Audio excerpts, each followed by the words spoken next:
వాగర్ధాదోగ సంపృక్తో వాగర్ధ ప్రతిపత్తయే జగత పితరో వందే పార్వతీ పరమేశ్వరో. మే 1వ తారీఖు నుంచి మేషరాశిలోంచి వృషభ రాశిలోకి గురుడు ప్రయాణం చేయబోతూ ఉన్నాడు. దానివల్ల కన్యా రాశి వారికి ఏ విధంగా ఉండబోతుందో తెలుసుకుంటూ ఉన్నాం. లాభమా నష్టమా అని అడిగితే ఒక రకంగా లాభమే. సంతానం లేని వాళ్ళకి సంతానము, ఏ విధంగా వివాహం కానిటువంటి వాళ్ళకి వయసు బాగా అయిపోతుంది, ఇంకా వివాహం కాదు అని అనుకుని వాళ్ళకి ఇబ్బందులు ఎదురవుతూ ఉన్నటువంటి వాళ్ళకి వివాహాలు, అలాగే పోగొట్టుకున్నటువంటి వస్తువులు తిరిగి పొందడానికి కొంతమంది పోగొట్టుకున్నటువంటి వస్తువులే కావచ్చు, ధనమే కావచ్చు, పేరు ప్రతిష్టతే కావచ్చు, తిరిగి పొందడానికి సరైనటువంటి కాలం ఇది.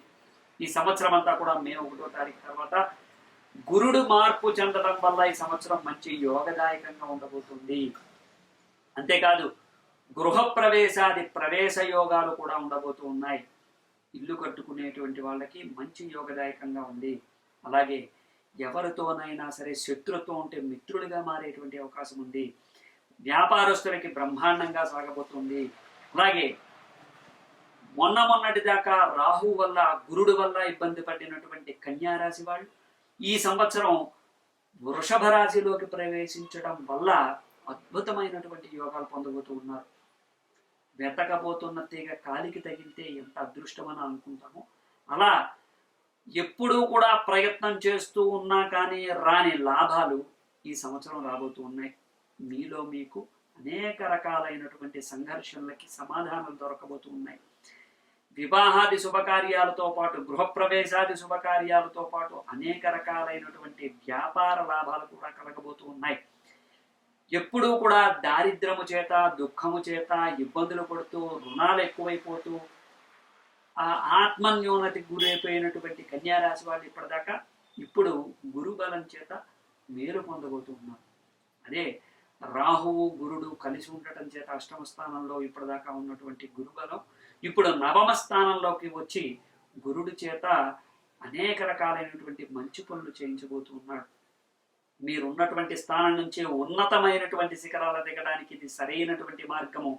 దీన్ని మీరు సద్వినియోగపరుచుకున్నట్లయితే ఏ విధంగా అంటే, మీరు చేసేటువంటి పనులు ఉదయాన్నే లేచి సూర్యోదయానికి దీపారాధన చేసుకుని బయటికి పడటం, అలాగే సూర్యాస్తమయం వేళకి ఏం తినకుండా సూర్యాస్తమయం తర్వాత కొద్దిగా భోజనం చేసి పెందరాలే పడుకోవటం, వీటన్నిటితో పాటు లక్ష్మీప్రదమైనటువంటి యోగదాయకమైనటువంటి పనులు చేస్తూ ఉంటే ఖచ్చితంగా నవమ గురుడు మీకు బాగా ఉపయోగపడతారు. ఎందుకంటే గురుడు అనేటువంటి వాడు శాస్త్రోక్తంగా ఎవరు బాగా అన్నీ పాటిస్తూ ఉంటారో, శాస్త్ర విధానాలను పాటిస్తూ ఉంటారో వాళ్ళకే కలిసి వస్తూ ఉంటాడు.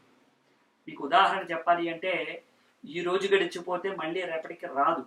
కానీ ఈ రోజుని మీకు బాగుండాలి అని అనుకుంటే సరైన సమయానికి సరైన పని చెయ్యాలి. సరైన సమయానికి అంటే మధ్యాహ్నం భోజనం, సాయంత్రానికి అల్పాహారం, లేకపోతే సరైనటువంటి భోజనాన్ని ఏ సమయానికి ఏది ఎప్పుడు ఎలా చేయాలో అలా చేసినట్లయితే దానివల్ల అనారోగ్యం రాకుండా ఉంటుంది. అది ఆ రోజుకి అదృష్టాన్ని కలగజేస్తుంది, ఆయుష్ని పెంచుతుంది. అదేవిధంగా గురుడు కూడా నవమ స్థానంలో ఉండడం చేత ఆ రోజుల్లో ఏదైతే నవమ స్థానంలో ఉన్నటువంటి గురుడు ఉన్నప్పుడు మనం చేయాల్సినటువంటి పనులు ఉన్నాయో వాటిని సవ్యంగా చేసినట్లయితే శుభకార్యాలు స్పష్టంగా ఎవరికి అవ్వాలో వాళ్ళకి అవుతూ ఉంటాయి. అంటే మనం ఏ పని చేయాలో ఆ పని సవ్యంగా చేసినట్లయితే మనకి అన్నీ కూడా కలిసి వస్తాయి. ఇది గుర్తుపెట్టుకుని మొండితనంతో కాకుండా ఇష్టంగా ముందుకు వెళ్ళి నాకు ఏది కలిసి రాదు అని అనకుండా కలిసి వస్తుంది అని అనుకుంటూ ఒక అడుగు ముందుకేస్తే మీకు యోగదాయకంగా అన్ని విధాలుగా కూడా బాగుంటుంది. అన్ని రంగాల వాళ్ళకి, ముఖ్యంగా రాజకీయ నాయకులకి, కళాకారులకి, క్రీడాకారులకి చాలా అద్భుతంగా ఉంది. వ్యాపారస్తులకి, ఉద్యోగస్తులకి మంచి మార్గాలు లభించబోతూ ఉన్నాయి. ఇప్పటిదాకా పడినటువంటి కష్టాలకి అద్భుతమైనటువంటి యోగాలు కలగబోతూ ఉన్నాయి. వివాహాది శుభకార్యాలతో పాటు సమస్త శుభకార్యాలు కూడా అవుతూ ఉంటాయి. మీరు ఎంత సంపాదించారో అంత సంపాదనకి తగినటువంటి ఫలితాలు, ఎంత ఖర్చు పెట్టారో దానికి తగినటువంటి ఆదాయం అన్నీ కూడా లభించబోతూ ఉన్నాయి. తప్పకుండా కన్యా రాశి వాళ్ళకి ఇది యోగదాయకమైనటువంటి కాలమే, అద్భుతమైనటువంటి కాలం అని కూడా చెప్పచ్చు. ఈ అద్భుతమైనటువంటి కాలాన్ని సద్వినియోగపరుచుకుని ప్రతిరోజు కూడా శివారాధన చేస్తూ, లక్ష్మీ ఆరాధన చేస్తూ ముందుకు వెళ్ళండి. ప్రతిరోజు కూడా సాయంత్రం పూట శివుడికి బిల్వార్చన చేసినట్లయితే మీరు మీ తలరాత మీరే మార్చుకున్న వాళ్ళు అవుతారు. ఖచ్చితంగా మీకు యోగదాయకంగా ఉంటుంది. రాసి పెట్టుకోండి, ఈ సంవత్సరం మీరు రాజయోగాన్ని పొందబోతూ ఉన్నారు. ఈ యోగం వల్ల అద్భుతమైనటువంటి ఫలితాలు చూడబోతూ ఉన్నారు. ఖచ్చితంగా మీరు ప్రతిరోజు కూడా సాయంత్రం శివారాధన బిల్వపత్రాలతో చేయండి. మీరు అనేక రకాలైనటువంటి యోగాలు, అద్భుతమైనటువంటి ఒక అదృష్టాన్ని చూడబోతూ ఉన్నారు. మరింత సమాచారం కోసం మాకు కామెంట్ రూపంలో తెలియజేయండి. శుభం భూయా. జై శ్రీరామ్. వాగర్ధావివ సంపృక్తో వాగర్ధ ప్రతిపత్తే జగతః పితరౌ వందే పార్వతీ పరమేశ్వరౌ. ఈ సంవత్సరం అంటే క్రోధినామ సంవత్సరం సింహరాశి వాళ్ళకి గురుడు మే 1వ తారీఖు తర్వాత మేషరాశి నుంచి వృషభ రాశిలోకి ప్రవేశిస్తూ ఉన్నాడు. దానివల్ల కలిగేటువంటి కష్ట నష్టాలు, లాభ నష్టాలు ఏంటి అనేటువంటిది ఒకసారి చూసుకున్నట్లయితే సింహరాశి వారికి ప్రధానంగా నిరుద్యోగులకు ఉద్యోగ సమస్య తీరబోతోంది. అనేక రకాలైనటువంటి కష్టాలు తీరబోతూ ఉన్నాయి. అనాలోచితంగా చేసినటువంటి పనుల్ని మళ్ళీ రీట్రై చేసి, అంటే ప్రత్యేకించి మళ్ళీ ప్రయత్నం చేసి అన్నిటినీ కూడా పొందగలుగుతారు. కాకపోతే లాభాన్ని ఆశించే పని చేయకండి. మీరు మీ పని చేసుకుంటూ వెళ్ళిపోవడానికి ప్రయత్నం చేయండి. ఇది చేస్తే లాభము, ఇది చేస్తే నష్టము అని బేరే చేసుకున్నట్లయితే మీరు ఎక్కడున్నారో అక్కడ ఆగిపోతారు. గురుబలం వల్ల మీరు చేసేటువంటి పనులకి తగినటువంటి ఫలితమే వస్తుంది. అనుమానాలు, సందేహాలు ఏమీ వద్దు. ఎవరు చెప్పినవి నమ్మద్దు. వ్యాపార విషయంలో చాలా జాగ్రత్తగా ముందడుగు వేస్తారు.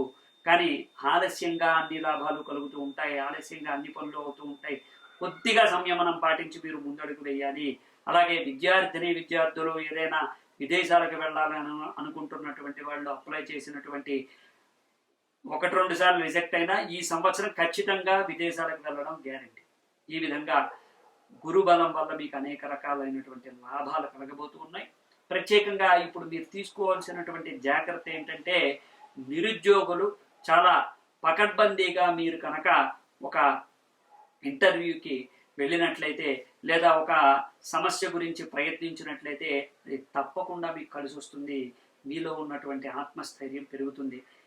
ఏ విధంగా చూసుకున్నా కానీ మీలో ఒక ఆనందకరమైనటువంటి, ఒక అద్భుతమైనటువంటి ఒక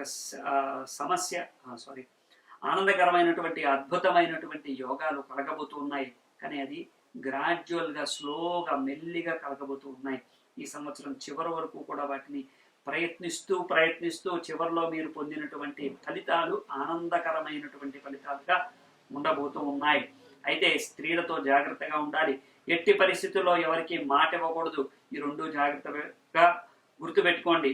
జాగ్రత్తగా గుర్తుపెట్టుకోవాల్సినటువంటి 2 విషయాన్ని కూడా మర్చిపోవద్దు. స్త్రీలతో జాగ్రత్తగా ఉండాలి. ఎవరికి పడితే వాళ్ళకి మాట ఇవ్వకండి.